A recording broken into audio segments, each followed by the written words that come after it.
புத்தாண்டை கொண்டாடுற வகையில் ரொம்ப ரொம்ப ஈஸியாக செய்யக்கூடிய சூப்பரான ஒரு ஸ்வீட் ரெசிபி பிரெட் அல்வா தான் எப்படி செய்யலாம்னு பார்க்க போகிறோம். பிரெட் அல்வா செய்கிறதுக்கு 7 ஸ்லைஸ் பிரெட் எடுத்துக்கோங்க. இதில் வந்து கிட்டத்தட்ட 400லேருந்து 500 கிராம் அளவுக்கு பிரெட் அல்வா வரும். இதை வந்து 1-2 உடச்சி வச்சிடலாம். சும்மா ரஃபாக உடச்சி வச்சா போதும். உடச்ச பிரெட் ஸ்லைஸ் எல்லாத்தையும் ஒரு மிக்ஸி ஜாருக்கு மாற்றிட்டு கொஞ்சம் நொரன்னு அரைச்சி எடுத்துக்கோங்க. பாருங்கள், அரைச்சதுக்கப்புறம் இது வந்து கொஞ்சம் இந்த மாதிரி தான் இருக்கணும். இதுக்கப்புறம் ஒரு பேனை அடுப்பில் வச்சுட்டு 2 டேபிள் ஸ்பூன் நெய் சேர்த்துக்கோங்க. மொத்தமாகவே பிரெட் அல்வா செய்கிறதுக்கு கிட்டத்தட்ட 1/2 கப் போல் நெய் தேவைப்படும். கொஞ்சம் கொஞ்சமாக நெய்யை வந்து சேர்த்துக்கோங்க. நெய் உருகுனதும் இதில் ஒரு 20 போல் முந்திரி லைட்டாக பொன்னிறமாக வறுத்ததுக்கப்புறம் இதில் வந்து ஒரு 20-25 போல் உலர் திராட்சை சேர்த்துக்கோங்க. உலர் திராட்சை சேர்த்ததுக்கப்புறம் இதுவும் கொஞ்சம் பலூன் மாதிரி வந்துடும். வறுத்த முந்திரியும் திராட்சை எடுத்துகிட்டு ஒரு ஓரமாக வச்சிடலாம். இதுக்கப்புறம் நம்ம அரைச்சி வச்சோல ப்ரெட்டு அதை வந்து இதில் சேர்த்துக்கோங்க. ப்ரெட்டை இதில் சேர்த்ததுக்கப்புறம் அடுப்பை வந்து ரொம்ப லோ ஃப்ளேமில் வச்சுக்கணும். அதிகமாக இருந்துச்சுன்னா சீக்கிரமாகவே வந்து கரிஞ்சிரும். அதனால் ரொம்ப லோ ஃப்ளேமில் வச்சுக்கோங்க. இதை வந்து நல்லா உதிரியாக வர்ற வரைக்கும் வறுக்கணும். கிட்டத்தட்ட பாருங்கள் இந்த மாதிரி இருக்கணும். அப்போ தான் அதோடய ஃப்ளேவர் வந்து இன்னும் நல்லாயிருக்கும். அடுத்தது இதில் தண்ணி பொருட்கள் எல்லாமே சேர்த்துடலாம். 3/4 கப் தண்ணி கூடவே 3/4 கப் அளவுக்கு பால். மொத்தமாகவே 7 பிரெட்டுக்கு வந்து 1.5லேருந்து 2 கப் அளவுக்கு பாலோ தண்ணியே தேவைப்படும். 1.5 கப் சேர்த்தோம்னா சரியாக இருக்கும். 2 கப் சேர்த்தோம்னா அல்வா ரெடி ஆகிறதுக்கு கொஞ்சம் லேட் ஆகும். அதனால் 1.5லேருந்து 2 கப் அளவுக்கு சேர்த்துக்கோங்க. இதுக்கப்புறம் கொஞ்சமாக நெய் சேர்த்துட்டு இதை வந்து நல்லா கலந்து வச்சிடலாம். தண்ணியும் பாலும் இந்த அளவுக்கு வற்றி வந்ததுக்கப்புறம் இதில் வந்து 1 பிஞ்ச் அளவுக்கு உப்பு சேர்த்துக்கோங்க.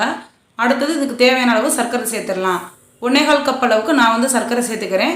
நீங்கள் வந்து இனிப்பு குறைவாக சாப்பிடுவீங்கன்னா 1 கப் அளவுக்கு சர்க்கரை சேர்த்துக்கோங்க. சர்க்கரை சேர்த்ததுமே இதை வந்து நல்லா கலந்துக்கோங்க.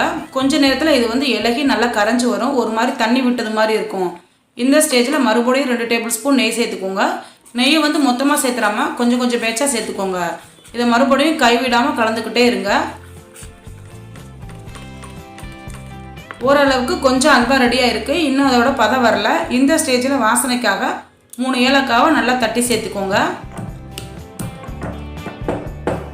வச்ச ஏலக்காவை சேர்த்துட்டு கூடவே நம்ம வறுத்து வச்ச நட்ஸ் மறுபடியும் அடுத்த 2 டேபிள் ஸ்பூன் நெய் சேர்த்துட்டு இதை வந்து நல்லா கைவிடாமல் கலந்துக்கிட்டே இருங்க. கொஞ்ச நேரத்தில் நல்லா இறுகி ஒரு மாதிரி பேனில் ஒட்டாமல் வரும்.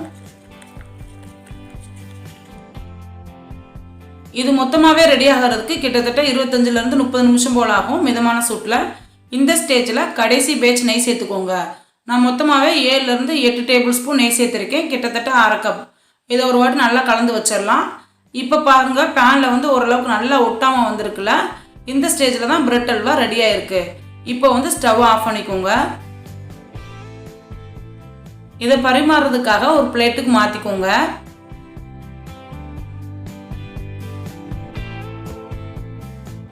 நான் கொஞ்சமாக பிரெட் அல்வாவை எடுத்து கையில் உருட்டி காமிக்கிறி பாருங்கள் எவ்வளோ நல்லா ஒட்டாமல் வந்திருக்குன்னு.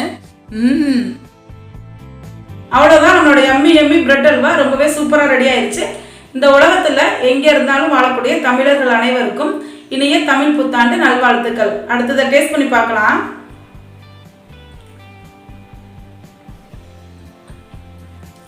பிரெட் அல்வா ரொம்ப சூப்பராக வந்திருக்கு. கண்டிப்பாக இந்த ரெசிபியை நீங்களும் ட்ரை பண்ணி பாருங்கள். இந்த வீடியோ உங்களுக்கு பிடிச்சிருந்துச்சுன்னா மறக்காமல் பசானி கிச்சனுக்கு சப்ஸ்கிரைப் பண்ணுங்கள். இதே மாதிரி இன்னொரு ரெசிபியில் உங்களை பார்க்கலாம். அது வரைக்கும் டாட்டா பாய் பாய். என் சமையலுக்கு புதுமை சேர்க்கட்டும்.